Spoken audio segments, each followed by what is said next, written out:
Hello friend, स्वागत है आपका हमारे चैनल परीक्षा टिप पे। तो कैसे हैं आप सभी लोग? उम्मीद करता हूँ बहुत अच्छे होंगे। तो आज हम आपके लिए लेके आए हैं एसएससी एमटीएस 2019 का आपको फाइनल कट ऑफ का जो है एनालिसिस।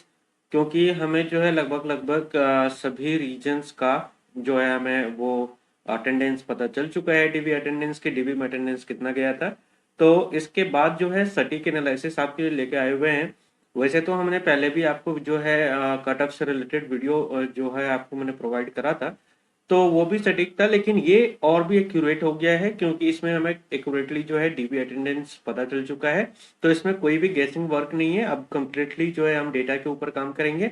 तो इसके लिए आप वीडियो को लास्ट तक देखिएगा स्टार्टिंग से, तभी आपको पता चलेगा कि हमने ये कटअप को जो है कैसे कैलकुलेट करने की कोशिश करा है और ये एक्यूरेटली कितना है। और आपको अपने ग्रुप का जो है कटअप, चाहे आप एससी हो चाहे एसटी हो, चाहे वो आप पीडब्ल्यू डी कैंडिडेट हो या फिर यूआर कैटेगरी के हो आप, या फिर ईडब्ल्यूएस, सभी कैटेगरी का जो है आपको कटअप जो है पता चल जाएगा। आपको वीडियो के आपको लास्ट तक आपको जो है बीच में ही आपको कटअप का पता चल जाएगा। तो आप इसको कंप्लीटली देखिएगा और उसके बाद आपको कैसा लगे कमेंट कीजिएगा। ठीक है, चलिए आगे बढ़ते हैं। तो सबसे पहले हम आते हैं आपको अटेंडेंस सीट्स पे। ठीक है, तो ये आपका जो है डीवी का जो भी आपका अटेंडेंस रहा है वो ये सारा डिटेल है। यानी कि आपको एनईआर रीजन में आपको 74% गया था, ईआर में आपको 77.3% गया था। फिर आपका आता है मध्य प्रदेश रीजन, इसमें 70.7% रहा था। फिर उसके बाद आता है डब्ल्यू आर रीजन, जिसमें आपको सबसे कम 68.1% गया था कटअप, आपको जो है डीबी में अटेंडेंस। उसके बाद एनडब्ल्यूआर में आपका 73.9%। नॉर्दर्न रीजन में आपको दिल्ली का मैंने कल ही वीडियो डाला था, 80% के अप्रोक्सीमेटली इस पे गया था अटेंडेंस। तो जहां आप लोग कह रहे थे कि भाई 85 टू 90% जाने की उम्मीद है, बहुत सारे बच्चे आ रहे हैं 95% जाएगा सर। आप कई बच्चे तो ये भी कह रहे थे कि सर 95% जो है आपको दिल्ली से, यानी कि एनआर रीजन में आपको जो है डीबी अटेंडेंस जाएगा। और वो शर्त लगाने को भी तैयार थे, वो कह रहे थे कि सर बहुत बच्चे आ रहे हैं। मैंने कहा था नहीं जाएगा, क्योंकि सभी रीजन्स का एज एवरेज ही जाएगा। हाँ, 2 या 3% ऊपर नीचे हो सकता है, प्लस माइनस हो सकता है, इतना ज्यादा नहीं कि 95% जाने लग जाए। तो चलिए, आपको फाइनली पता तो चल ही गया कि 80% आपको जो है वो एनआर रीजन से आपको जो है डीबी में अटेंडेंस गया। उसके बाद केकेआर रीजन का 70.55% के आसपास गया। उसके बाद एसआर का 65%, जो कि आपको सबसे कम है। यानी कि डब्ल्यू आर रीजन 68% गया था और एस आर का उससे भी कम 65% के आसपास आपको जो है अटेंडेंस गया। सीआर रीजन का हमें नहीं पता चला है, क्योंकि यहाँ पे जो है भाई आरटीआई वाले बहुत ही बदतमीज हैं। क्योंकि हमने इसको कई बार आरटीआई कर चुके हैं, इसका अपील भी कर चुके हैं, ये मना कर दे रहे देने से यहाँ पे नहीं दिया जा रहा है, प्रोवाइड कराया जा रहा है। सीआर रीजन से इससे पहले भी मैंने एसएससी को लेकर के कई आरटीआई लगाया था, उसके भी रिप्लाई नहीं आए हैं। पता नहीं क्या है इनके मन में, क्यों नहीं देने चाहते, कौन सा खजाना है पता नहीं।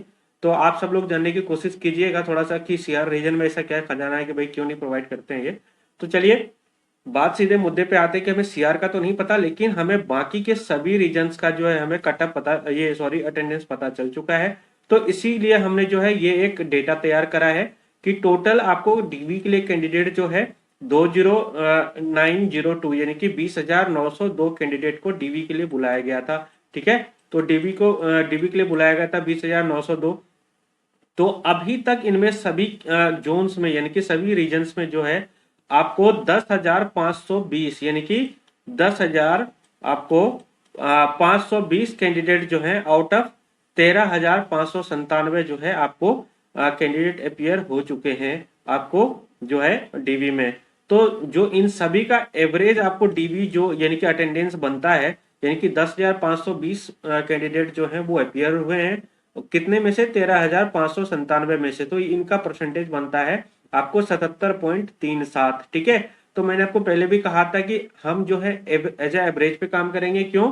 क्योंकि जो रिजल्ट आपको मिलेगा वो 25 ग्रुप एज ग्रुप वाले या 27 एज ग्रुप वाले का अलग अलग नहीं प्रोसेस होगा, वो कंबाइंड ही होगा। क्योंकि आपको नोटिफिकेशन में क्लियरली मेंशन था कि जो 25 एज ग्रुप वाले हैं वो 27 एज ग्रुप के लिए भी एलिजिबल है, जो 27 एज ग्रुप वाले हैं वो 25 एज ग्रुप वाले के लिए भी एलिजिबल है। यानी कि दोनों क्या चल रहा है, वाइस वर्सा चल रहा है। ठीक है, दोनों क्या चल रहे हैं, एक तो 25 वाले 27 के लिए भी एलिजिबल है, और 27 वाले उल्टा आपको 25 में भी आके ये 25 एज ग्रुप वाले वैकेंसीज के लिए भी एलिजिबल है। तो हमें क्या है, हमें क्या करना है, फिर हमें कंबाइंड ही रिजल्ट के लिए डिस्कस करना पड़ेगा, हमें कंबाइंड एनालिसिस करना पड़ेगा 18 से 25 वाले ग्रुप के बच्चे का भी वैकेंसी के लिए भी, और 18 से 27 को, दोनों को जोड़ के कंबाइंड करके हमें जो है ये एनालिसिस करना पड़ेगा। ठीक है, तो इसके लिए हमने ये देखा कि भाई कंबाइंड 77.37% आपका जो है, आपको टोटल ओवरऑल जो है आपको अभी तक सीआर रीजन को छोड़ करके आपको जो अटेंडेंस गया है, सीआर रीजन का जो कैंडिडेट आपको डीवी में बुलाया गया होगा वो होगा 7305, क्योंकि इनको अगर माइनस कर देंगे टोटल में से तो आपको 7305 कैंडिडेट बनते हैं जो कि आपको सीआर रीजन से बुलाया गया होगा। ठीक है, तो इसमें भी आपको ज्यादा से ज्यादा कितना, आपको मान लो 75 से आपको 80% यानी कि 77 से 80% ही आपको जो है अटेंडेंस गया होगा सीआर रीजन में, क्योंकि एज एवरेज ही रहेगा। फिर मैं दोबारा कह रहा हूं, अब यहाँ ऐसा हो नहीं सकता कि यहाँ भाई 90% चला जाए, अब हो जाए तो ये आउट ऑफ द बॉक्स वाली बात होगी, लेकिन वैसे नॉर्मल वे में अगर हम बात करें तो आपको +3 और -2 यानी कि 75 से आपको 80% ही सीआर रीजन का भी जाने की पूरी यानी कि 99.9% संभावना है कि इससे ज्यादा तो नहीं रहेगा अटेंडेंस। ठीक है, 75 to 80% से ज्यादा अटेंडेंस आपको देखने को नहीं मिलेगा सीआर रीजन में भी। जब भी उसका हमें पता नहीं कब देंगे, लेकिन मुझे तो नहीं लगता कि वो प्रोवाइड करेंगे, लेकिन अगर आ गया किसी के पास या मेरे पास ही तो देख लेंगे, उसका मैं वीडियो आपको डाल दूंगा। लेकिन 75 to 80% से ज्यादा जो अटेंडेंस यहाँ पे भी नहीं जाएगा। तो इसलिए हमने क्या करा है कि टोटली जो है हमने मान लिया कि चलो सभी ग्रुप में से मिलके एज एन एवरेज 77% जो है अटेंडेंस आपको गया है सभी ग्रुप रीजन में से। तो हमने टोटली जो कैंडिडेट को बुलाया गया था 20,902, इसका अगर 77% निकालेंगे तो टोटल कैंडिडेट जो है अप्रोक्सीमेटली 16,094 यानी कि 16,094 कैंडिडेट जो है डीवी के लिए आपको अपीयर्ड हुए होंगे, एक मान के चल लेते हैं। ठीक है, इसमें से थोड़ा ऊपर नीचे हो सकता है क्योंकि हमें सीआर का नहीं पता, तो +2 -2 कर लो आप परसेंटेज में। ठीक है, तो इससे ज्यादा थोड़ा सा डेटा के साथ इधर उधर हो सकता है, इससे ज्यादा तो चेंज नहीं आएगा। तो इतना हमने मान लिया कि 16,094 कैंडिडेट जो है आपके डीवी में आपको अपीयर्ड हो गए। अब वो बात अलग है, इसमें रिजेक्ट कितने हुए, क्या हुए, कितने गए, वो तो अलग बात है, क्योंकि रिजेक्ट ज्यादा नहीं हुए होंगे, क्योंकि हमारे पास जो मैक्सिमम डिटेल है आपको ईआर रीजन का जो आपको आरटीए का जवाब आया था उसमें से 8 बच्चे रिजेक्ट हुए थे अप्रोक्सीमेटली 2100 में से। हाँ, 2100 में से, क्योंकि आप देख सकते हो कि ईआर रीजन का आपको कितना गया था 77.3% है ना। तो इसमें से ईआर में से आपको अप्रोक्सीमेटली 2100 या 2200 कैंडिडेट ही आपको अटेंडेंस में शामिल हुए थे और उसमें से 8 रिजेक्ट हुए थे। तो आपको लगभग इतने ही होंगे, टोटल 50 कैंडिडेट सभी ग्रुप रीजन से मिला के हो सकता है कि रिजेक्ट हुए, इससे ज्यादा नहीं होंगे। ठीक है, तो ऐसा नहीं है कि भाई रिजेक्शन की बाढ़ आ जाए कि भाई 1000-2000 कैंडिडेट रिजेक्ट हो रहे हैं, ऐसा नहीं है। ठीक है, तो मान लेते हैं कि भाई 77% जो है आपका ओवरऑल जो है आपका ये अटेंडेंस रहा है, तो जिसके लिए आपको जो है 16,000 यानी कि 94 बच्चे कैंडिडेट जो है आपको डीबी के लिए अपीयर हो गए होंगे। ठीक है, तो चलिए अब देख लेते हैं आपको जो ग्रुप वाइज कितना अटेंडेंस आपको यानी कि रहा होगा। ठीक है, यानी final cut off MTS 2019 should remain as follow, यानी कि अब हम कट ऑफ के बारे में एनालिसिस करने आ रहे हैं डायरेक्टली। तो आप ये ग्रुप वाइज देख सकते हो डेटा कि यूआर में क्या है आपका, यूआर के लिए आपको टोटल कैंडिडेट जो बुलाया गया था दोनों एज ग्रुप में से, यानी कि 18 से 25 से और 18 से 27 एज ग्रुप में, वो आपको टोटल बुलाया गया था 8,264। ठीक है, तो 8,264 कैंडिडेट को बुलाया गया था, जिसमें से आपको टोटल वैकेंसी क्या है दोनों ग्रुप मिला के यूआर कैटेगरी पे, यानी कि यूआर में आपको 18 से 25 और 18 से 27 में वैकेंसी है 4,223 है ना। तो 4,223 वैकेंसी है जिनके लिए कैंडिडेट को डीबी के लिए बुलाया गया 8,264 को, यानी कि अब अगर हम 8,264 का 77% निकालें जो कि ओवरऑल आपका मान लेते हैं कि आपका अटेंडेंस रहा है, तो वो बनता है आपका 6,363 है ना। तो 6,363 आपको कैंडिडेट बनता है।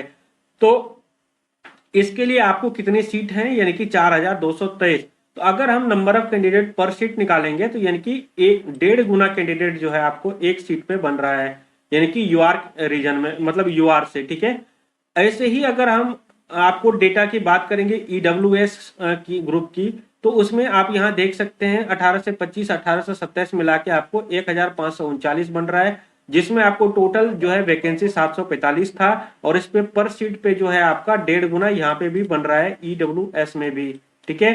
और ऐसे ही डब्ल्यू यानी कि ओबीसी ग्रुप जो है, ओबीसी कैटेगरी में भी आपको जो है कैंडिडेट यानी कि 4090 के आसपास आपको अटेंडेंस हुआ होगा इसका, सभी रीजन्स मिला करके। और इसका जो सीट है यानी कि 2068 सीट है, तो इस पे आपको 1.5 गुना यहाँ पे भी आपको वैकेंसी का जो है आपको कैंडिडेट फाइट कर रहे हैं एक सीट के लिए, यानी कि एक सीट पे जो है 1.5 गुना। ऐसे ही यूआर में क्या था, एक वैकेंसी पे आपको 1.5 बच्चे हैं, यानी कि लगभग लगभग 1.5 बच्चे, 1.5 गुना, ठीक है। तो ऐसे ईडब्ल्यूएस में भी और ऐसे डब्ल्यू ओबीसी में भी आपको जो है 1.5 गुना कैंडिडेट बन रहा है। अगर हम बात करेंगे एससी से, तो एससी में ये डेटा थोड़ा इंक्रीज होता है। यहाँ एक सीट के लिए आपको 1 गुना 1.6 यानी कि 1.6 गुना जो है बच्चे फाइट कर रहे हैं, यानी कि थोड़ा सा कंपटीशन ज्यादा है। ऐसे अगर हम बात करेंगे एसटी में तो 1.6 होगा। ऐसे ही आपको ईएसएम जो है ग्रुप है उसके लिए 1.6। ईएसएम में देख लेते हैं कितने कैंडिडेट बन रहे हैं, यानी कि 1393 कैंडिडेट अप्रोक्सीमेटली जो है आपका अटेंडेंस आए हुआ, मतलब डीबी में अटेंडेंस के लिए, डीबी देने के लिए आए हुए होंगे यहाँ पे बच्चे। और इसके लिए आपको जो वैकेंसी है वो है 839, ठीक है। तो ऐसे आपको जो है कितने बच्चे बन रहे हैं यहाँ पे, 1.6 ग्रुप के बच्चे अप्रोक्सीमेटली बन रहा है, ठीक है। अगर हम बात करेंगे आपको नंबर ऑफ पर सीट एसटी ओएच कैटेगरी के लिए, तो ओएच में आपको क्या बन रहा है, 253 बच्चे हैं, मतलब अटेंडेंस के लिए अप्रोक्सीमेटली आए हुए होंगे। क्योंकि हमने और आपको बताया कि एवरेज जो है 77% ऑफ अटेंडेंस ले रहे हैं सभी ग्रुप में से। तो 132 सीट के लिए आपको कितना यहाँ पे कंपटीशन बन रहा है, 1.9, ठीक है। ये डेटा आपको 1.9 दे रहा है, जो कि अप्रोक्सीमेटली इतना ही होगा। इससे थोड़ा सा कम या थोड़ा सा ज्यादा, यानी कि 0.1 या 0.2 इंक्रीज या डिक्रीज हो सकता है, लेकिन लगभग लगभग यही डेटा रहेगा, इससे चेंज नहीं होगा, ठीक है। तो 253 कैंडिडेट अप्रोक्सीमेटली आपको सभी रीजन्स मिला करके इसमें जो है अटेंडेंस के लिए अटेंडेंस हुआ होगा इनका डीबी के लिए, और उसमें 132 सीट है, तो यानी 1.9 आपको यहाँ पे कंपटीशन पर सीट बन रहा है, ठीक है। तो अगर हम बात करेंगे ऐसे ही आपको अलग अलग ग्रुप के लिए, एचएच कैटेगरी के लिए तो यानी कि 1.9 जा रहा है, वीएच कैटेगरी के लिए तो 1.9 यहाँ भी, और पीडब्ल्यूडी कैटेगरी के लिए 1.9। तो अगर हम बात करेंगे आपको यानी कि यूआर कैटेगरी, आपको यहाँ पे आप शुरू से देख सकते हो कि यूआर कैटेगरी, उसके बाद ईडब्ल्यूएस और उसके बाद आपको ओबीसी, सभी में क्या है, तीनों में आपको कंपटीशन बन रहा है लगभग 1.5 गुना। अगर हम बात करेंगे एससी एसटी में, तो एससी एसटी में कितना बन रहा है अप्रोक्सीमेटली 1.6, ठीक है। यहाँ देख रहे हो 1.6, और यहाँ देख लो एससी में जो है आपका, एसटी में 1.6 और एससी में भी आपको 1.6 मल्टीप्लाई कर लो, इतना कंपटीशन बन रहा है यहाँ पे।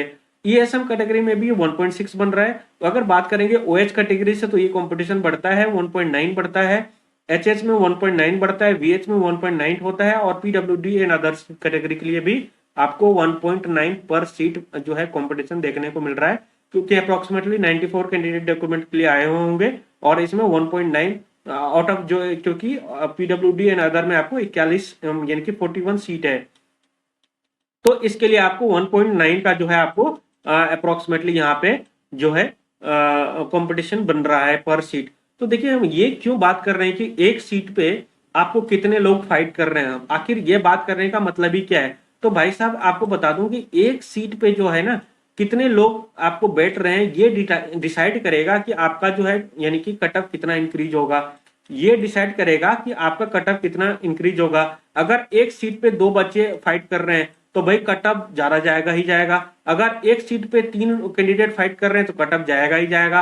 अगर एक सीट पे मान लो एक कैंडिडेट फाइटिंग कर रहे हैं तो कोई भी कट ऑफ नहीं जाएगा। फिर तो जितने बच्चे आपको डॉक्यूमेंट के लिए रिकमेंड हुए यानी कि बुलाए गए थे, आपको सभी को जॉब मिल जाएगा। लेकिन यही बात कर रहा हूं मैं कि अगर एक सीट पे आपको 1.5 कैंडिडेट हैं यूआर पे, तो वहां कंपटीशन थोड़ा कम होगा, लेकिन मार्क्स आपको ज्यादा वेरी करेगा, क्योंकि आपको पता है यूआर पे जो है हाई स्कोरिंग बच्चे होते हैं। लेकिन एससी में अगर आपको 1.6 मिल रहा है तो आपको मार्क्स हो सकता है ज्यादा वेरी ना करे, क्योंकि एससी में आपको पता है वैसे कम स्कोरिंग बच्चे होते हैं। मैं ये नहीं कहता हूँ कि सभी कम होते हैं, लेकिन जनरली की ओवरऑल की बात कर रहे हैं। तो ऐसे ही आपको एचएच और ओएच कैटेगरी या पीडब्ल्यूडी में आपको 1.9 मिल रहा है, लेकिन इनके आप देखोगे कट ऑफ मार्क्स तो बहुत कम जाते हैं, है ना। भले ही आपको एक सीट पे कंपटीशन 1.9 है, तो इस पे कट ऑफ आपको ज्यादा वेरी नहीं करेगा, क्योंकि मार्क्स ओवरऑल कम ही होते हैं इन कैटेगरी में जितने भी आपको कैंडिडेट होते हैं, ठीक है। तो अगर हम बात करेंगे 2016 से कंपैरिजन की, अब आते हैं हम असली मुद्दे पे, यानी कि 2016 से कंपेयर कर लेते हैं थोड़ा सा क्या क्या पॉइंट्स था। तो देखते हैं लास्ट टाइम जो इन एसएससी एमटीएस 2016 वाले में क्या हुआ था, कि +1 मार्क्स वास, यानी कि जिन भी बच्चे के +1 थे, यानी कि एक रीजन से, कोई मुझे याद नहीं है डेटा, लेकिन एक रीजन से क्या हुआ था कि एक मार्क्स जिसका डीवी से ऊपर था, यानी कि लास्ट कैंडिडेट जो रिकमेंड हुआ था उसका +1 गया था, यानी कि लास्ट। उसके बाद कई कई ग्रुप में 3 नंबर भी बढ़े थे, कई में 4 भी बढ़ा था और कई में 5 भी पढ़े थे। लेकिन मैं ये कह रहा हूं कि लास्ट कैंडिडेट जो किसी भी रीजन से एक बच्चे को जॉब मिला था, वो मिला था डीवी के कट ऑफ से +1, यानी कि मैं बात कर रहा हूं, ये +1 किसकी बात कर रहा हूं, यूआर की बात कर रहा हूं, ठीक है। यूआर पे +1 वाले बच्चे को जॉब मिली थी। दूसरे ग्रुप में 0.5 मार्क्स के वेरिएशन में भी उनको जॉब मिली थी। 2016 की मैं बात कर रहा हूं। लेकिन 2016 में क्या हुआ था, कुछ और सिनारियो यहाँ पे पैदा हुए थे, कुछ और सिनारियो अलग था। यानी कि 2016 में क्या था कि कुछ सिनारियो ऐसा था कि यहाँ पे एक तो नॉर्मलाइजेशन नहीं हुआ था। आपको 2016 वाले एमटीएस के एग्जामिनेशन में कोई नॉर्मलाइजेशन नहीं हुआ था, तो यहाँ पे मार्क्स किस तरह से होते थे कि या तो मतलब वेरी कर रहे थे, यानी कि 0.25 या 0.5 या 1 नंबर, है ना, एक आधा, इस हिसाब से नंबर बढ़ते थे। यानी कि अगर किसी का 110 नंबर है, या किसी का 110 नंबर, या 100.75 नंबर, या सीधा 111 नंबर, इस हिसाब से होता था। लेकिन 2019 में क्या हुआ, नॉर्मलाइजेशन हुआ। तो नॉर्मलाइजेशन से क्या होता है कि 4 डेसिमल, यानी कि 4 डेसिमल तक मार्क्स वेरी कर रहे हैं। यानी कि जैसे एग्जांपल के लिए बता दूं, 85.1234 या 84.1024, इस हिसाब से आपको 4 डेसिमल में मार्क्स जो है वेरी कर रहा है। तो इससे आपको क्या फर्क देखने को पड़ रहा है, वो हम बात करेंगे। कि आप देख सकते हो यहाँ पे 2016 एमटीएस में क्या हुआ था, यानी कि आपको जो है नॉर्मलाइजेशन नहीं हुआ था, लेकिन 2019 में आपको नॉर्मलाइजेशन हुआ है। तो इससे क्या होगा कि डेसिमल, यानी कि 4 डेसिमल तक एसएससी आपको काउंट करता है। तो इससे क्या होगा कि भाई एक मार्क्स के अंदर पता है कितने कैंडिडेट आपको आ सकता है, एक मार्क्स के अंदर बहुत सारे कैंडिडेट आ सकता है। अगर 1 नंबर का भी अंतर है ना, 1 नंबर का अंतर है, तो इस पे मैं मतलब आप ये लगा के चल लो कि भाई 4 से 5 कैंडिडेट आ सकता है, क्योंकि यहाँ पे मार्क्स ना पॉइंट्स में वेरी कर रहा है। किसी का 1.34, किसी का 1024, इस हिसाब से मार्क्स में वेरी कर रहा है। 2016 में क्या हुआ था, आपको नॉर्मलाइजेशन था नहीं, तो आपको 0.5 या 1 नंबर में ज्यादा इस हिसाब से होते थे। तो इस पे मार्क्स जो है, मतलब किसी का तो मतलब क्या होता था कि जो मार्क्स डिफरेंस था वो तो या 1 नंबर होगा, या आधा नंबर होगा, या 0.25 होगा। लेकिन यहाँ पे क्या है, नॉर्मलाइजेशन में 4 डेसिमल में आपको जो है बहुत करीब करीब क्लोज जो है आपको डिफरेंशिएशन मिल रहा है, ठीक है। ये आप उम्मीद करता हूं आपको समझ में आया होगा। दूसरा क्या हुआ था कि 2016 वाले एमटीएस का क्या हुआ था, प्रोसेस बहुत ही क्विक हुआ था। यानी कि आपको पता है कि 2016 में क्या हुआ था कि आपको मतलब बहुत जल्दी नवंबर दिसंबर में आपको नोटिफिकेशन आया था, और आपको 1-2 महीने के अंदर एग्जाम हुए थे, और प्री का रिजल्ट आते ही आपको 4 महीने के अंदर अंदर, यानी कि आपको फाइनल रिजल्ट भी डिक्लेयर कर दिया गया था। यानी कि 4 महीने के अंदर अंदर आपको प्री के रिजल्ट आते ही आपको फाइनल रिजल्ट डिक्लेयर कर दिया गया था, ठीक है, 2016 में। तो मैं ये क्यों बता रहा हूं कि फाइनल रिजल्ट डिक्लेयर करते, इसका क्या फर्क पड़ेगा भाई, इसका ये फर्क पड़ता है कि जब प्रोसेस क्विक होता है ना, तो सभी बच्चे अटेंड करते हैं। यानी कि आपको किसी भी एग्जाम का देखना, जब भी आपको तुरंत नोटिफिकेशन जारी होता है और तुरंत टाइम से एग्जाम हो जाए, तो उस एग्जाम में आपका जो अटेंडेंस होता है वो ज्यादा जाता है। अटेंडेंस क्या होता है, आपको हाई होता है। तो इसका क्या हुआ, 2016 में क्या हुआ था कि आपको क्विक प्रोसेस होने की वजह से सभी लोग जो है आपको डीवी अटेंड करा था इन्होंने। एक तो इन्होंने क्या हुआ था, डिस्क्रिप्टिव का रिजल्ट देने से पहले पहले, यानी कि उनका रिजल्ट दिया भी नहीं था, रिजल्ट डिक्लेयर भी नहीं करा था कि डीवी के लिए कटअप लगा करके डीवी बुला लिया। तो सभी बच्चे डीवी के लिए क्वालिफाई हो गए थे, और लगभग लगभग सभी लोग गए भी होंगे, क्योंकि प्रोसेस बहुत फास्ट तरीके से चल रहा था। और डीवी जैसे ही हुआ, कुछ ही टाइम में रिजल्ट, फाइनल रिजल्ट आउट कर दिया, डिक्लेयर कर दिया। तो इससे क्या हुआ कि यहाँ पे कटअप आपको इसलिए हाई देखने को मिल रहा है। यहाँ अगर आपको एक नंबर भी कटअप का डिफरेंस देखने को मिला था, जिसे मैंने ऊपर बताया कि लास्ट रिकमेंडेड कैंडिडेट यानी सिलेक्टेड कैंडिडेट का जो नंबर था वो डीवी के कटअप से 1 नंबर ज्यादा था, और वो सेलेक्ट हुआ था, तो वो भी ज्यादा था, ठीक है, मेरे हिसाब से। क्योंकि डीवी में यहाँ पे इतने सारे बच्चे, यानी कि 2 गुना भी अगर बच्चे बुलाते हैं, तो ये 1 नंबर भी ज्यादा होता है यार, ठीक है।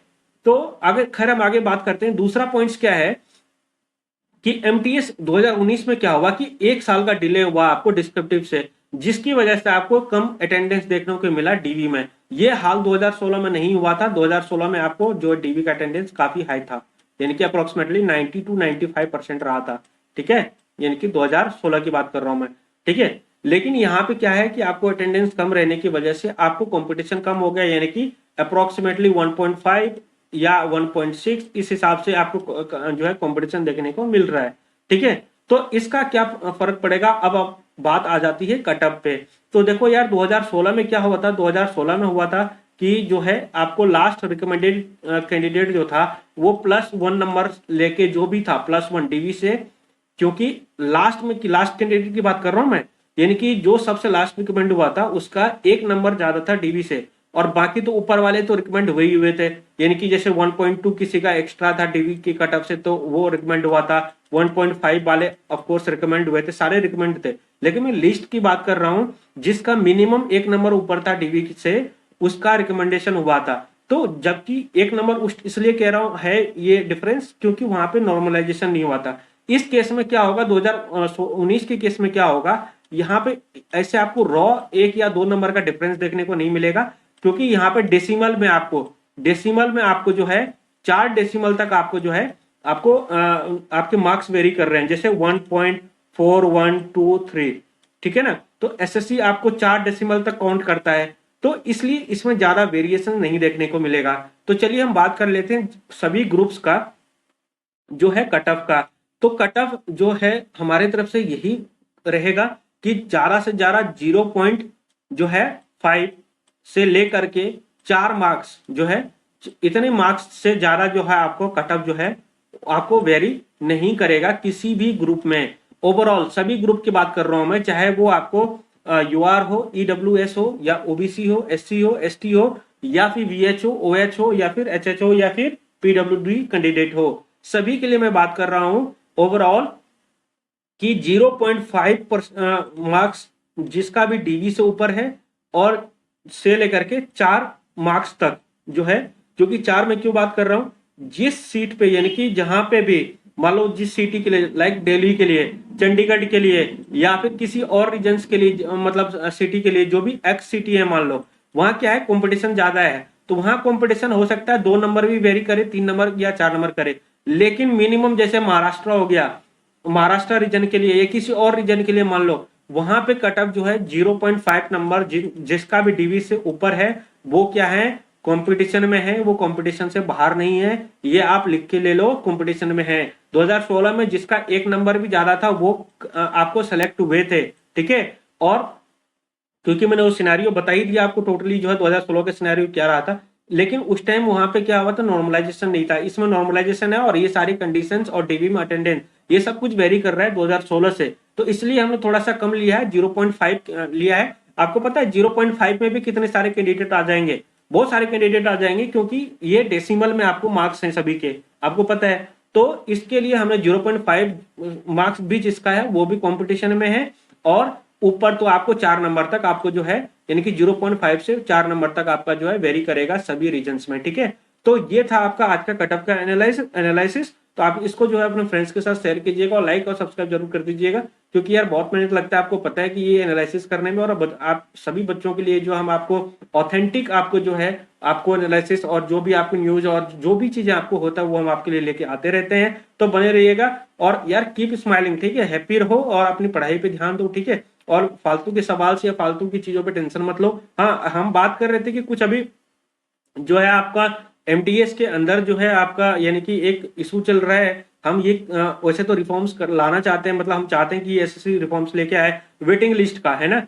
तो वेटिंग लिस्ट का जो है एसएससी एमटीएस में, यानी कि आप सभी लोग चाहते हैं तो यार लाइक एंड सब्सक्राइब कीजिए और आप कमेंट कीजिए, तभी जो है हम ये 1 या 2 तारीख से, यानी कि 1 या 2 फरवरी से जो है हम ये इस पे ट्विटर पर ट्रेंड कराने की सोच रहे हैं। उसके लिए आपको एक डेडिकेटेड वीडियो मिल जाएगा कि क्या, कैसे, कब और कब से आपको ट्विटर पे ये ट्वीट करना है ट्रेंड कराने के लिए। और सभी बच्चों से यार गुजारिश है, सभी आप अपना अपना सहयोग दें और सभी इस वीडियो को वायरल करो। इसके लिए आपको कल से परसों तक, यानी कि जो है कल तक मान लो, आपको एक डेडिकेटेड वीडियो मिल जाएगा कि कैसे हम क्या करना, ट्रेंड करवाना चाहते हैं। सभी बच्चे अपना अपना ट्वीट करेंगे तभी जाके ये मिशन सक्सेसफुल होगा और एमटीएस में आपको वेटिंग लिस्ट मिल सकता है। अगर नहीं कोशिश करोगे तो यार, कोशिश करें तो बिना कुछ भी नहीं मिलता है ना। तो चलिए, all the best, take care, bye bye.